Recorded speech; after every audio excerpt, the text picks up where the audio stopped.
Communion au quotidien.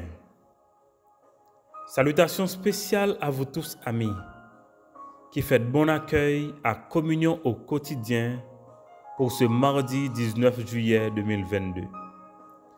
Je prie le Père en votre faveur afin qu'il vous accorde prospérité à tous égards et que votre progrès soit évident.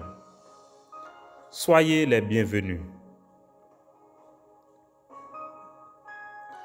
Nous étudions le combat spirituel du croyant et nous sommes arrivés à la 6e arme de l'arsenal que Dieu met à notre disposition. Il s'agit de l'épée de l'Esprit, la parole de Dieu. Donc, notre sujet pour ce matin, c'est la parole de Dieu comme épée de l'Esprit. La Bible dit en Éphésiens chapitre 6, versets 13 à 18, c'est pourquoi prenez toutes les armes de Dieu. Ainsi, dans les mauvais jours, vous pourrez résister. Et après avoir bien lutté, vous resterez debout. Alors, debout. Prenez la vérité comme ceinture. Mettez la justice comme cuirasse. Prenez comme sandale l'ardeur pour annoncer la bonne nouvelle de la paix. Toujours et partout, prenez le bouclier de la foi. Avec lui, vous pourrez éteindre les flèches brûlantes de l'esprit du mal. Recevez aussi le casque du salut et l'épée de l'Esprit Saint, c'est-à-dire la parole de Dieu. Priez sans cesse. Faites toutes vos prières et vos demandes par l'Esprit Saint.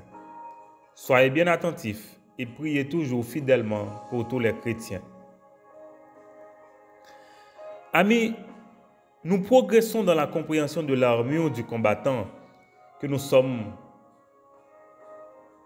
le combattant que nous sommes comme enfants de Dieu, enrôlés dans l'armée du ciel pour la conquête du monde à la faveur du royaume de Dieu et de l'Évangile. D'abord, la réalité du combat spirituel du croyant n'est pas à remettre en doute, ni l'existence de l'ennemi, ni sa méchanceté. La Bible dit qu'il est mauvais. C'est lui qui a introduit le mal dans l'humanité en séduisant le premier couple dans le jardin d'Éden, en remettant en question l'amour de Dieu pour l'homme. Dieu a réparé ce forfait en agissant en faisant grâce à l'homme, son chef-d'œuvre, tout en planifiant la reconquête de l'humanité par son Fils Jésus-Christ, le vainqueur, le victorieux. Parallèlement, amis, le défaitiste, le diable, bien que vaincu, refuse de lâcher prise. Bien qu'il sache que son avenir est scellé en enfer, mais il tient encore à causer nuisance, notamment aux enfants de Dieu, pour continuer de semer le doute, pour ainsi causer nuisance au plan de Dieu, au plan de bonheur qu'il a conçu depuis toute l'éternité en faveur des siens.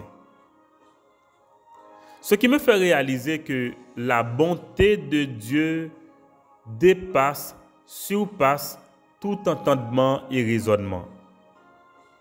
C'est pourquoi, amis, face aux attaques de l'ennemi, nous pouvons aussi attirer son attention sur la merveilleuse et incommensurable amour de Dieu qu'il aurait pu jeter déjà dans l'étang de feu, pour répéter un pasteur aîné. Cependant, dans sa souveraineté et sa grande sagesse, Dieu a fixé un temps pour la mise en déroute pleine et entière du diable. En réalité, le coup fatal lui est déjà donné à la croix, puisque sa tête est déjà écrasée.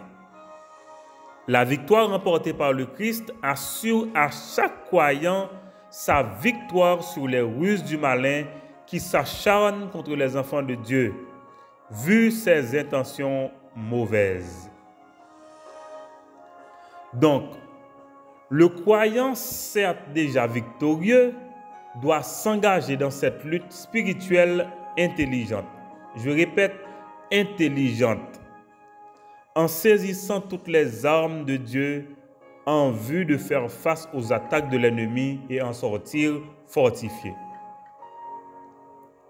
Pour ce faire, la parole de Dieu exhorte le croyant à saisir l'armure complète de Dieu, comprenant, pour citer Rick Warren, l'intégrité, la pureté, la sérénité, la certitude, l'assurance ou la santé mentale et la maturité comme la 6e arme de l'arsenal mise à sa disposition.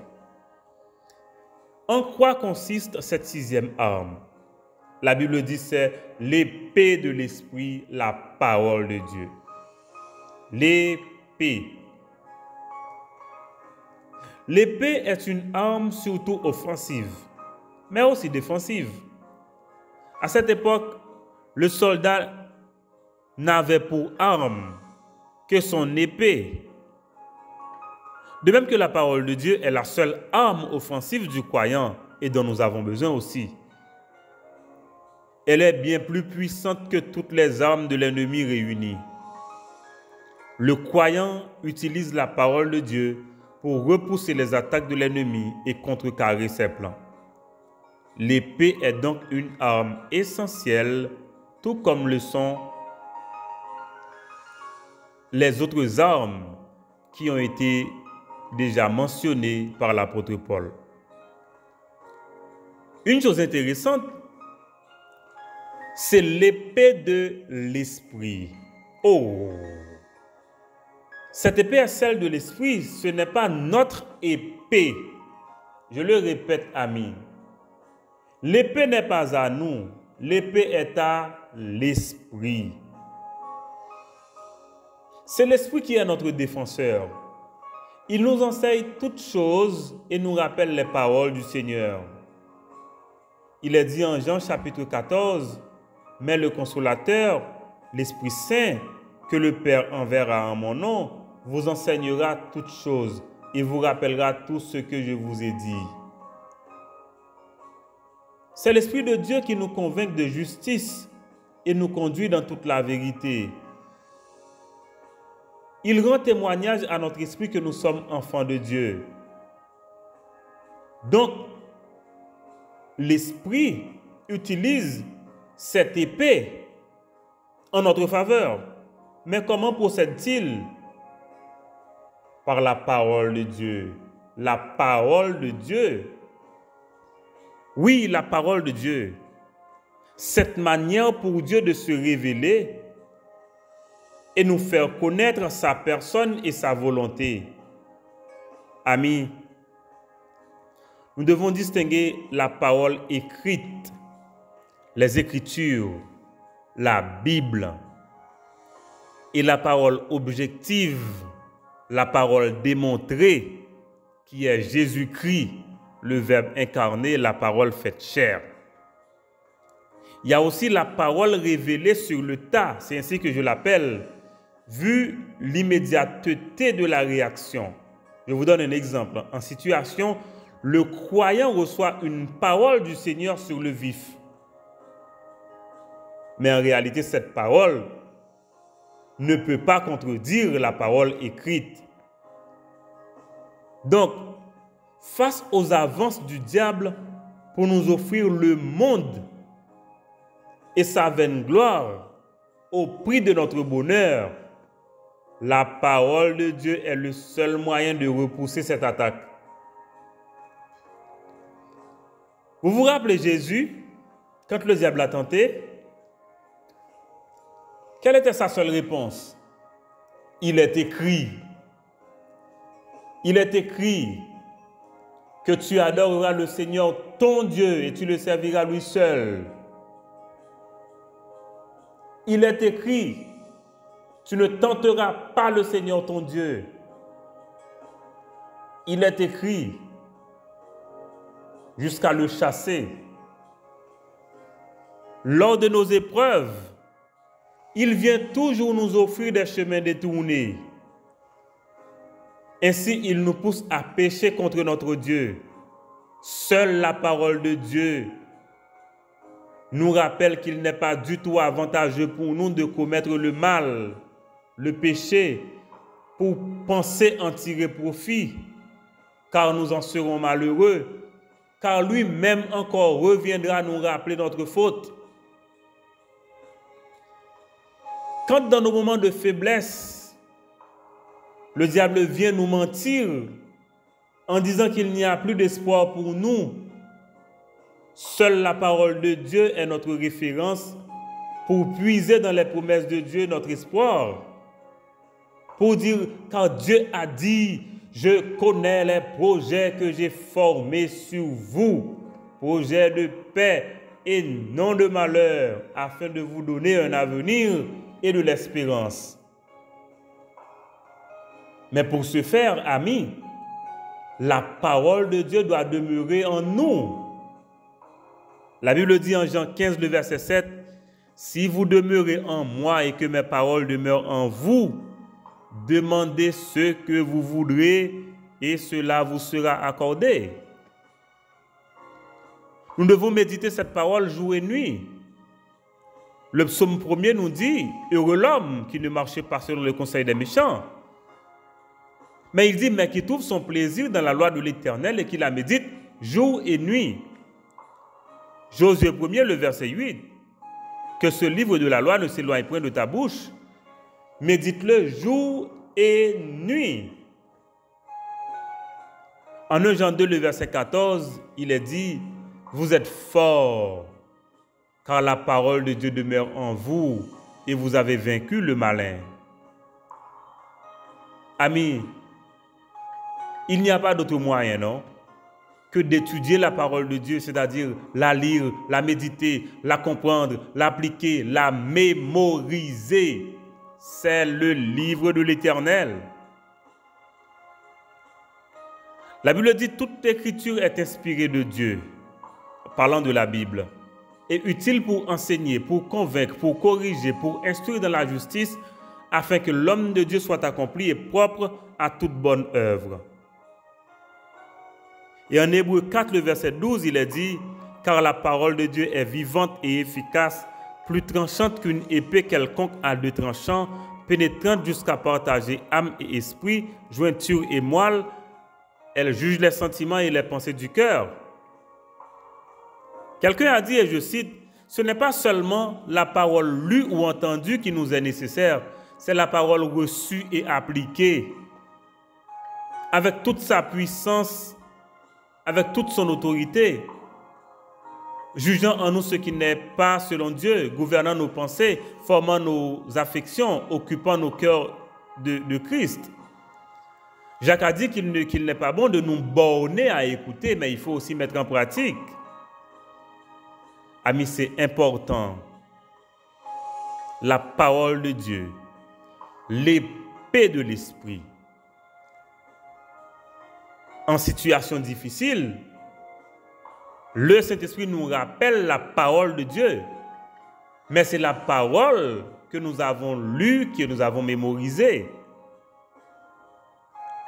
Oui, le Saint-Esprit est là pour nous enseigner, mais il ne va pas étudier la parole de Dieu à notre place. Nous devons pouvoir étudier la Bible pour savoir ce que Dieu dit, ce qu'il veut. Et maintenant, quand nous sommes en situation difficile, le Saint-Esprit vient nous rappeler cette bonne parole que nous avons étudiée pour nous encourager. Prions, amis.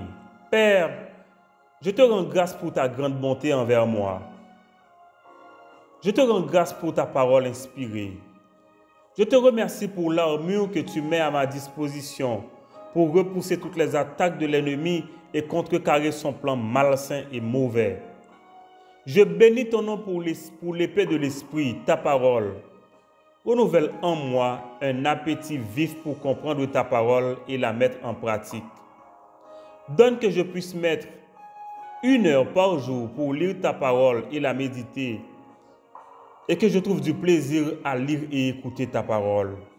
Tendre Père, je veux développer une bonne relation avec toi. Que ta parole demeure en moi. Je prie pour chaque âme que tu connectes à ce service. Accorde à chacune d'elles une disposition qui vient de ton esprit, permettant d'aimer ta parole. Je te remercie et bénis ton nom pour le foyer de communion. Père, sanctifie nos motifs et glorifie ton nom à travers ce service. Je prie pour la santé physique et spirituelle de chaque personne touchée par l'enseignement de ta parole donnée sur cet autel. Que le besoin de chacun soit comblé en toi à travers ce service. Père, merci pour les projets que tu nous inspires pour le foyer de communion. Que ton nom seul en soit glorifié. Je prie pour Haïti, ses dirigeants et chaque Haïtien. Père, vois notre situation et prends pitié. Que tout genou fléchisse devant Jésus, à la gloire de Dieu notre Père. Nous te remettons cette nouvelle journée et au nom de Jésus, nous déclarons que cette journée est productive. Nous déclarons que cette journée est une journée d'opportunité pour tes enfants. Ainsi nous prions au nom de Jésus. Amen. Amen et Amen. Amis, c'est la 6e arme. C'est 6e âme non. Nous sommes là aujourd'hui pour comprendre que parole, mon Dieu, c'est lui-même Saint-Esprit utilisé pour détruire toute attaque malin fait contre nous. Amis, vous avez besoin d'étudier parole là. Et c'est pour ça foyer de communion mettez à la disposition de vous le mercredi soir à 6 heures. Le jeudi soir à 6 heures, nous là pour nous étudier parole, mon Dieu, ensemble. Faites-nous connaître si vous êtes intéressés. Nous partagé le lien avec vous pour qu'ensemble nous soyons capables de grandir, pour qu'ensemble nous soyons capables de demeurer dans la parole, mon Dieu, et pour qu'ensemble tout nous lutter contre l'ennemi redoutable ça. Que nous ayons victoire sur lui déjà. Mais c'est dans la parole, mon Dieu, nous allons apprendre comment pour nous saisir victoire nous sur lui. Amis, moi souhaite une bonne journée avec Dieu. Merci.